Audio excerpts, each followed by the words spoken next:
लोकसभेच्या या निवडणुकीचा आढावा घेण्यासाठी लोकप्रधानची टीम आज दक्षिण सोलापूर या भागातील मुळेगाव या भागात उपस्थित आहे। आम्ही काँग्रेस बी घेतो, भाजप बी घेतो, दोन्हीकडे घेतो आणि करायचं त्यालाच करणार आहोत। तुमचं मत कोणाला असणार? काँग्रेसला। आमचा जो माझे जो आहे ना आमदार सध्याचा सचिन कल्याणसाठी तो पण तिकडेच फक्त वंचितला, बाकी कोणाला येऊ द्या की नाही येऊ द्या, फक्त आम्ही वंचितला टाकणार। त्याचं उद्घाटन आणि पायाभरणी नरेंद्र मोदींनी केले, आरम मास्तर काय काम म्हणे नाही। ओळखीचा उमेदवार कोण आहे? आमच्या ओळखीमध्ये एकच आहे, पंडितताई शिंदे। जय हिंद, लोकप्रधान न्यूज मध्ये पुन्हा एकदा आपल्या सर्वांचं स्वागत आहे। सध्या महाराष्ट्रासह सोलापूर जिल्ह्यातही 2024 ची लोकसभा निवडणुकीची रणधुमाळ मोठ्या उत्साहानं सुरू आहे आणि त्या मोठ्या उत्साहात सुरू असलेल्या लोकसभेच्या या निवडणुकीचा आढावा घेण्यासाठी लोकप्रधानची टीम आज दक्षिण सोलापूर या भागातील मुळेगाव या भागात उपस्थित आहे। जाणून घेऊया या भागातील नागरिकांचा कौल कोणत्या पक्षाकडे आहे आणि या भागातील नागरिकांचा मनात दडलेलं खासदार कोण, एक आढावा लोकप्रधानच्या या कार्यक्रमामधून। तुम्हाला खापे त्यांच्याकडून घ्यायचं। आम्ही काँग्रेस बी घेतो, भाजप बी घेतो, दोन्हीकडे घेतो आणि करायचं त्यालाच करणार आहोत। कुणाला आमच्या मन कोणाला हजार तुमच्या मनात कोण आहे? कोण खासदार होणार तुमच्या मनात? राम सातपुते किंवा प्रणिती शिंदे?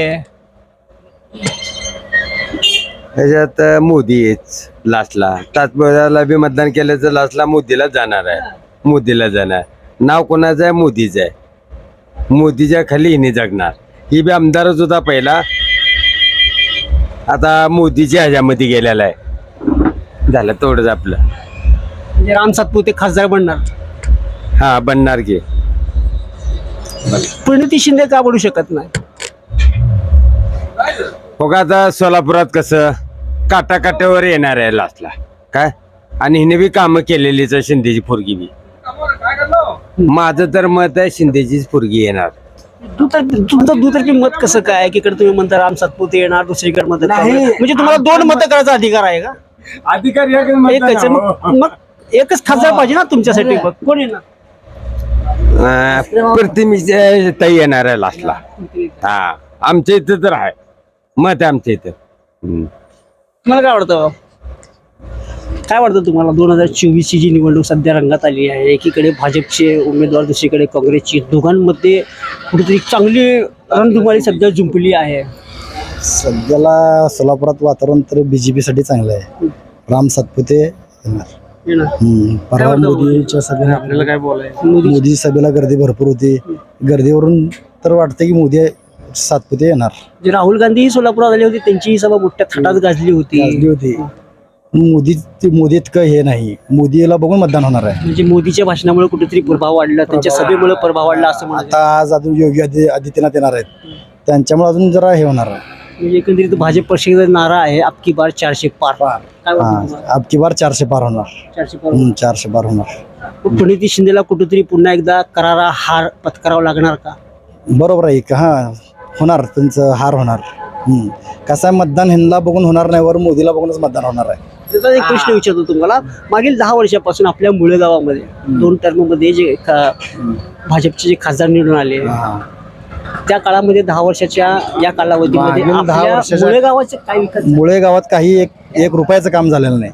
ते खासदार पहिलेचं शरद बनसोडे राहू दे किंवा हे खासदार राहू दे, जय सिद्धेश्वर महाराज, यांनी ह्या 10 वर्षात काहीच काम केलं नाही सोलापुरात।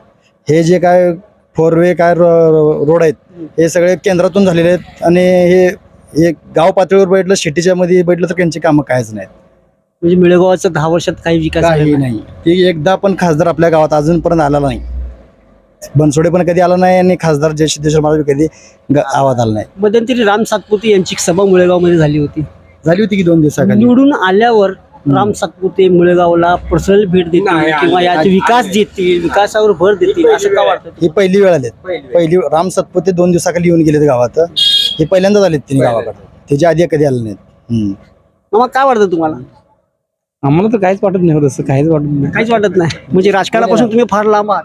आम्ही राजकारणापासून लांब आहे बघा, आम्हाला 2 हात जोडून लांब। तरी कोण येणार निवडून? प्रणिती शिंदे येणार, प्रणिती शिंदे येणार। ही काळ्या दगडावरची रेग आहे, ती प्रणिती शिंदे येणार। येणार म्हणजे आता मागील 2 टर्म मध्ये कुठेतरी काँग्रेसचा मोठा पराजय या भागातून झालाय. आता इथून भाजप विजयी होणार असं का वाटतं तुम्हाला? नाही होणार होत नाही. भाजपचं येतच नाही. प्रणिताई शिंदेचे म्हणजे 400 पारचा आकडा आहे ते फोल आहे. काय माहित ते 400 पार आहे का हातून किती पार आहे माहित नाही. पण प्रणिताई शिंदे येणार 100% येणार एवढं. पण तिचं काम चांगलं आहे. तिने काम चांगलं केलं. बाबा काय वाटतं तुम्हाला? आता 2024 ची निवडणूक आली, काँग्रेसची प्रणिती शिंदे एकीकडे, भाजपचे राम सातपुते आहे. आणि पहिली शिंदेला बसवलं तर आम्हाला जरा फायदा तर होईल. बाकीच्या बसवलेला कोणा फायदा होत नाही. हा एवढं आम्हाला वाटवते भाऊ. काँग्रेसच ज्या टायमाला येत होतं त्या टायमाला काँग्रेस यायला पाहिजे अजून तर. प्रणिती शिंदे जर आली तर काय काय फायदा होणार तुमचा? अरे काय फायदा होतो म्हणजे तिने गोरगरिबाची कामं करते ना, हाताला हात देते ना, हाताला हातच मिळते ना. तुम्ही हाताशी दुसरे काम करता का? आता तुम्ही हातातच घेऊन येताला ना, मग त्या हाताला निवडून दिलं तर आपण जरा काम तर होईल ना आपलं काय तर. मग आता तुमच्या याच मुळेगाव मधील काही नागरिक म्हणतात बहुजन वंचित आघाडीचं खासदार हो, निवडून येणार, त्या- काही म्हणतात हाय, भाजपचं बरोबर खासदार आहे. येणार, काही म्हणतात काँग्रेसचे येणार. ते हाय, म्हणजे बरोबर. या तुम्ही मुळेगाव बरोबर मध्ये आहे. आम्ही नाही संमिश्र म्हणत प्रतिसाद राजकारणामध्ये दिसत आहे असं का वाटतंय? आम्ही काय म्हणाला तुम्ही बरोबर आहे. तुम्ही म्हणाले बहुजन समाज आघाडीची म्हणाला, पण त्यांना ओळखते कोण इकडे ह्या साईडला? ते आपल्या साईडचे आहेत का? नाही, त्यांच्या साईड येते. आपल्या साईडला जी माणसं येतात ना त्याला आपण ओळखलं तर जरा ते आपल्याला काय तर ओळख तर दिल ना. म्हणजे अनोळखी उमेदवाराला तुमचं मत मिळणार मिळणार नाही आम्हाला. मग तुमच्या ओळखीचा उमेदवार कोण आहे? आमच्या वरती शिंदे साहेबच आहे आमचे सगळं. पण शिंदेला देणार आम्ही मत. दुसऱ्याला कोण किती पण सांगण्याचं काय नाही, देत नाही आम्ही मत. आम्हाला किती बी सांगून जाऊ देते बाकीची देत नाही आम्ही. काय वाटतं? 2024 ची निवडणूक लागली, त्या निवडणुकीमध्ये तुम्ही पण सहभागी दिसला तुम्हाला?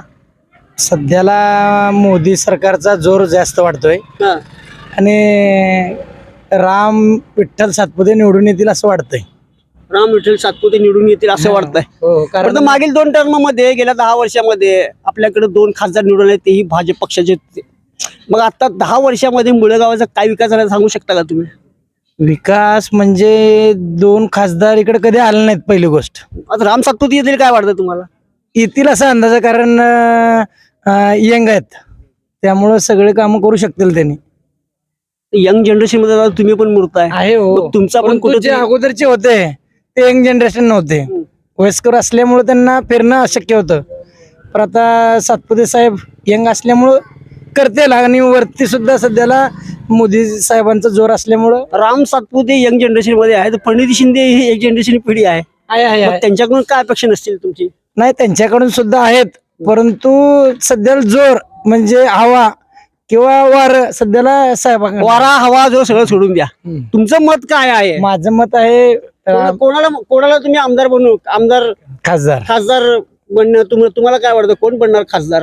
खासदार राम विठ्ठल सातपुते हे होतील असा अंदाज आहे. म्हणजे तुमच्या म्हणण्यावर 400 पार होतीलच आज. होणार. बिंदा मामा, निवडणूक लागली मामा, कोण निवडून येणार? आता कोण येणार म्हणजे काय? काँग्रेस येणार की भाजप येणार? भाजप येणार. भाजप येणार. भाजपच काय येणार? काय येणार? काम करी नाही चांगली. कामं झाली म्हणजे आपकी बार 400 पार फिक्स. कॉंग्रॅच्युलेशन. मामांचं मत आणि या गावामध्ये अनेक लोकांच्या मतानुसार दादा काय होतं? दादा लाजू नको, पैसे घेऊन प्रसिद्ध नाही आपल्याकडे, फुकट प्रसिद्धी आहे. पुढे ये जरा. काय नाव दादा तुझा? माझं सोमनाथ शिंदे. सोमनाथ शिंदे. वय वर्ष किती तुझी आहे? माझं 28. 28. म्हणजे 10 वर्ष झालं तू मतदान करतोय. हा, आता यंदाही मतदान तू करणार करणार. देणार मत? यंदा मी भाजपला. भाजपलाच का मतदान देणार? काही रिझन असू शकतं त्या मागं? आमच्या सोलापूर जिल्ह्यामध्ये 4 बाजूला नॅशनल हायवे झालेत चांगले. पहिला हायवे नव्हते. हा. परत स्मार्ट सिटीच्या माध्यमातून सिटीमध्ये पण कामं चालू आहेत थोडेफार. आणि आमच्या गावाच्या कडला रेणनगर आले पंतप्रधानच्या माध्यमातून. आमच्या गावच्या पण विकासाला चालना भेटलं. रेनगरची एवढा मोठा प्रकल्प तुमच्या मुळेगाव शेजारी आहे. ते रेनगर आडम मास्तरांनी केलंय असं आडम मास्तर ठामपणे आणि काँग्रेस म्हणते ठामपणे म्हणतात, आणि तुम्ही म्हणताय मोदी सरकार केली. त्याचं उद्घाटन आणि पायाभरणी नरेंद्र मोदींनी केले. आडम मास्तर काय काम म्हणे नाही. बर. म्हणजे आपकी बार 400 पार. तुमचा ध्यास फक्त भाजप. भाजप निवडून येणार आणि राम सातपुते या भागातून भरघोस मतं मिळून विजयी होणार. हा, आम्ही तर माणसाला बघत ना, नरेंद्र मोदीला बघून टाकतो. नरेंद्र मोदींना बघून तुम्ही भाजपला मतदान करणार. खासदार कोण म्हणून निवडून येणार? भाजप येणार की काँग्रेस येणार? काँग्रेसच काय येणार? त्यांच्या एवढं प्रेम कोणालाच नाही. बर. हे बाकीचे सगळे या ते मग काँग्रेसवर एवढं प्रेम खरोखरच होतं तर मागील 10 वर्षापासून भाजपचे खासदार या भागातून का निवडून गेले? पैसा पैसा पैशामुळं. पैशामुळं आता यंदाच्या निवडणुकीमध्ये काँग्रेसच येणार. काँग्रेस. मग काय वाटतं तुम्हाला आता 2024 ची जी निवडणूक लागली या निवडणुकीमध्ये आपल्या मुळगाव या ठिकाणी एक संमिश्र प्रतिसाद आहे. या ठिकाणी काँग्रेस आणि भाजप असं दुटप्पा मतदान आहे. काँग्रेसच येणार. राम सातपुते मागील काही दिवसापासून आपल्या मुळगावात इथं भेट दिले होते. त्याचा काय प्रभाव होणार का नाही? भाजपला मतदान मिळणार का इथे? नाही नाही मिळणार. तुमचं मत कुणाला असणार? काँग्रेसला. काय वाटतं मामा तुम्हाला? हे काय आम्हाला काय वाटत नाही. आमचा जो माझी जो आहे ना आमदार सध्याचा सचिन कल्याण शेट्टी तो पण तिकडेच. हे कुठला आहे? माळशिरस तालुक्याचा. तो कुठला आणि मी कुठला? मी प्रॉपर मुळेगावचा. मी आमचा कसा आहे दक्षिण तालुक्यामध्ये 1 नंबर फक्त दक्षिण तालुक्यामधून आजवरून जो नाही आलेला सचिन कल्याण शेट्टी अक्कलकोट तालुका प्रॉपर हन्नूर. माझ्या काँग्रेस पक्षात तो जो हे करून गेलेला आहे आणि हा जो आलेला आहे सातपुते त्याचं नाव आम्हाला प्रॉपर माहिती नाही. आम्ही त्या आम्हाला ते ओळखण्यात आम्ही देणार कसं त्याला? म्हणजे ओळखीचा तुमचा उमेदवार नाही सातपुते? नाही. तुमच्या ओळखीचा उमेदवार कोण आहे? आमच्या ओळखीचा उमेदवार एकच आहे, पंडिताताई शिंदे, सुगम शिंदे. निवडणूक रंगलेली आहे. वंचितला माझं मत आहे. काय म्हणणार? बहुजन वंचित आघाडी. बहुजन वंचित. अरे वा. मग बहुजन वंचित आघाडीच मतदान करणं असं का वाटतं तुम्हाला? कारण मागील 2 टर्म मध्ये भाजपचे उमेदवार इथून निवडून गेलेत, भाजपचे खासदार झालेत. मग आता काँग्रेस आणि भाजप या दोघांमध्ये मोठी लढत होणार आहे. हो द्या. आपलं मत फक्त वंचितला, बाकी कोणाला येऊ द्या की नाही येऊ द्या, फक्त आम्ही वंचितला टाकणार. आपला पक्ष एकच, बहुजन.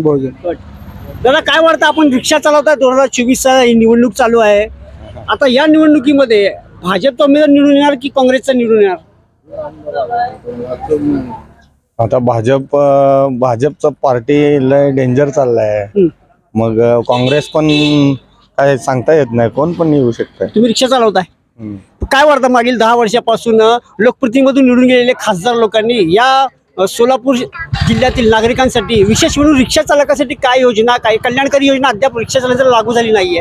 काय म्हणताल तुम्ही? रिक्षासाठी काय योजना तर केली नाही, उलट आम्हाला नुकसान मध्ये घातली. ती ट्रॅफिक बघितलं तिथं फाईन, जिथं बघितलं तिथं हे काय बराबर चाललं नाही. म्हणजे रिक्षा चालकांचा सोलापूरमध्ये कुठलाच खासदार वाली नाही असं तुम्हाला म्हणायचंय? तरी आता या 2024 मध्ये कुणाला असेल आपलं योगदान, कुणाला असेल, कुणाला तुम्ही खासदार म्हणून बघायची इच्छित आहात? खासदार बघायचं बहुजन आघाडीला, वंचित बहुजन आघाडी. दादा काय वाटतं? काय काम करता आपण? मार्केटमध्ये हमाली काम करतो. मार्केटमध्ये हमाली काम करताय, माथाडी कामगार आहात. काय वाटतं आता 2024च्या निवडणुकीमध्ये रणधुमाळी सध्या सुरू आहे आपल्या मुळगावमध्ये? भाजपचे आणि काँग्रेसचं काय असो आम्हाला माहित नाही, फक्त आम्ही वंचित बहुजन आघाडी. ह्यांच्या जवळ बोलणार का तुम्ही? पक्का बोलणार ना? ठीक आहे. दादा काय वाटतं 2024 ची लोकसभेची निवडणूक आहे? बीजेपी भरपूर कामं केले. बीजेपी मोदी साहेबांना भरपूर पेन्शन, अनुदान, नुकसान भरपाई आणि महिलांना गॅस वाटप भरपूर कामं केलेत मोदी. म्हणजे भाजपच्या कुठेतरी मोठमोठ्या योजना ज्या आहे आपल्या मुळगावपर्यंत पोहोचल्यात असं तुम्हाला म्हणायचं आहे? हा, भरपूर 8 कोटी निधी आपले आमदार सचिनदादा कल्याण शेट्टी यांच्या मार्गदर्शनाखाली आणि उपसरपंच शिवराजदादा यांच्या मार्गदर्शनाखाली भरपूर कामं झाल्यात. पाण्याची सोय आहे, परत पूर्ण गाव CCTV आहे आणि परत फिल्टर पाणी आहे आणि स्वच्छता आहे आणि संडास बाथरूम पूर्ण गाव मुक्त संडास बाथरूमचं आमचं पूर्ण गाव महिला उघड्यावर बसत येते. आता तुम्ही आमच्या गावामध्ये कुठेही फिरा तुम्हाला शौचालय दिसणारच 100%. आयुष्य म्हणजे जे गरीब लोकांना काम मिळत नव्हते ते भरपूर काम मिळालं. परत आणि महिलांची जी समस्या होती शिलाई मशीन, तर गॅसची हे होते टंचाई, गॅस बी महिलांना मिळालं भरपूर आणि त्यामुळे समाधान आहेत लोक. दादा ही तर सगळी जी योजना आहे, सरकारी योजना आहे, काही गावामध्ये पोहोचली, काही गावामध्ये पोहोचली नाही. विशेष म्हणजे बेरोजगारीचा सगळ्यात मोठा प्रश्न सोलापूर जिल्ह्यामध्ये उद्भवत आहे. लाखोच्या संख्येने या ठिकाणची मतदाते आपल्या उदरनिर्वाहासाठी सोलापूर जिल्हा सोडून दुसऱ्या गावामध्ये करून खाण्यासाठी जात आहेत. बेरोजगारी आहे. मोदी सरकारचा एकीकडे असा तिढा होता की 1 वर्षामध्ये 2 करोड रोजगार हमी योजना अंमलात आणू, रोजगार देऊ, ती कुठं दिसत नाहीये. काय वाटतं आपल्याला? येईल ना. आता 2024ला खासदार आले त्यांनी करतीलच ना. आता सध्या तर IT पार्क, परत विविध त्यांचे हे चालू आहेत, नाही सर्वे चालू आहेत त्यांचे, कामाच्या बद्दल रोजगार मिळण्यासाठी पोलीस भरती म्हणा, पोलीस भरती तर झाली आता परवा, सगळ्यांना म्हणजे एकदम व्यवस्थित झाले आणि रोजगार भरपूर मिळेल. म्हणजे आता यंदाच्या निवडणुकीमध्ये 400 पार फिक्स. फिक्स. गट काय म्हणता वाटतात मामा, काय म्हणता दादा, काय वाटतं आता 2024 ची निवडणुकीमध्ये आपल्या गावामध्ये काय वातावरण आहे? आमच्या गावात मेन आमचे शिवराज दाजी जाधव जे आता सध्याला लाईव्ह उपसरपंच आहेत, हा. त्यांच्या माध्यमातून आपण भरपूर कामं, विकासाची कामं केलं आपण. त्यात रोड असतील, पाण्याचा प्रश्न असेल, अशी विविध कामं झालेत आपल्या गावात. मग जर सरपंचाने जर म्हणलं की आम्हाला ह्या मार्गाने जावं लागेल तर आपण त्या मार्गाने जाणार. म्हणजे एखादी तुमचं वैयक्तिक मत कोण बनणार खासदार? आमचं वैयक्तिक मत जे आहे ते राम सातपुतेच, भाजप बीजेपी, म्हणजे आपकी बार मोदी सरकार 400 पार. 8 के पार.